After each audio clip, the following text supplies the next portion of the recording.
Կին գործարար Սիլվա Համբարձումյանը մեծ զրույցում հաստատեց, որ Սյունիքի մարզպետ Սուրիկ Խաչատրյանը իրեն հարվածել է Երևանի Մարիոթ հյուրանոցի նախասրահում, դեպքը տեղի ունեցել 3 երեկոյան ժամը 17-ի սահմաններում։ Եկավ Սուրիկ Խաչատրյանը, Սյունիքի մարզպետը, թափով վերարկուով մոտեցավ ինձ, որ մոտեցավ փորձի սկզբից ոտքով խփել, վերարկուն չթողեց։ Եվ որ վերարկուն չթողեց, ինքը գլխից ձեռքով խփեց, որ խփեց ընդ տղամարդիկ կային։ Իրենց սկսեցին քաշել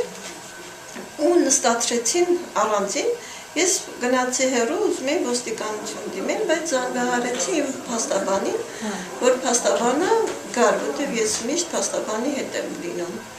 Մինչև փաստաբանը գալը, ընկերուհիս ասեց, լավ, գնանք տուն, արդեն շատ հուզված էի, ոչ թե ծեծը չէր կարևորը, վիրավորանքն էր ինձ համար, որ տղամարդը պետական պաշտոնյան կնոջ վրա չնայինք որպես գործարար, որպես կին նայինք, կնոջ վրա ձեռք բարձրացում։ Իսկ ոչինչ չասեց այդ ժամանակ։ Ընդհանրապես չէր խոսում։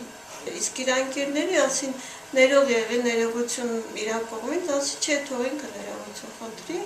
ու ինքը գնաց։ Սիլվա Համբարձումյանը պնդում է, որ Մարիոթ հյուրանոցում տեղադրված տեսախցիկները ֆիքսել են կատարվածը, բացի այդ դեպքին ականատես են եղել պատգամավորներ։ Սիլվա Համբարձումյանի հետ զրուցելուց հետո զանգահարեցինք Սյունիքի մարզպետ Սուրիկ Խաչատրյանին, հեռախոսազանգին պատասխանող անձը ներկայացավ որպես Խաչատրյանի վարորդ եւ հայտարարեց, որ կնոջ պնդումները իրականությանը չեն համապատասխանում։ Չէ, իրան սխալ են մեղադրում, քանի որ այդպես բան չի եղել։ Այսինքն, պարոն Խաչատրյանը Մարիոթ հյուրանոցում չի մոտեցել, իրեն չի հարվածել, հա։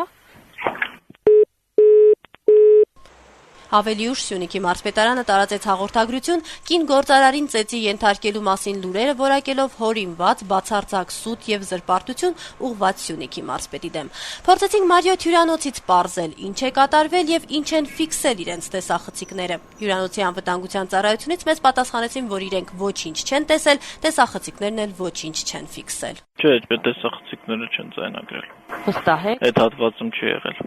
Այսինքն տեսախցիկները այլ հատվածում են տեղադրված։ Որ հատվածում որ եղել, այդ հատվածում չեն եղել։ Այսինքն հաստատում եք, որ սրահի ինչ-որ հատվածում նման բան եղել է։ Հարցից հյուրանոցի անվտանգության աշխատակիցը պատասխանեց, որ ինքը ոչինչից տեղյակ չէ։ Գործարար Սիլվա Համբարձումյանը հայտարարում է, որ եթե տեսագրությունը ջնջվի կամ վնասվի, բողոք են ուղարկելու Մարիոթ հյուրանոցի բարձրագույն ղեկավարությանը եւ այդ մասին հյուրանոցի անվտանգության ծառայությանը զգուշացված է։ Այսինքն դուք